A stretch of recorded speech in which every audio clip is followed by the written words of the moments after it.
Punde Mungu anapotaka kukuinua, atakupa vita ambayo hujawahi kuipigana toka umekuwepo. Vile vile atakufungulia, utaiona mioyo ya watu wote wanaokuzunguka, ili upate nafasi ya kujua hawa ndo watu ambao nitaweza kwenda nao kwenye next step ya maisha yangu.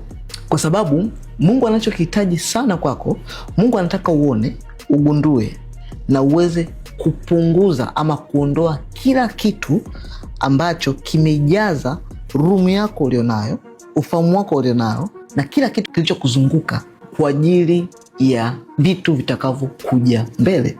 Namna pekee ya kukuandaa ni kukupitisha katikati ya vita vigumu ambavyo hujawahi kupitia nyuma, kwa ajili ya kukuandaa juu ya baraka na matokeo na vitu vinavyokuja mbele kwenye maisha yako. Kuwa mvumilivu, alafu cha msingi kabisa, kuwa na imani juu ya kitu anachokifanya kwenye maisha yako.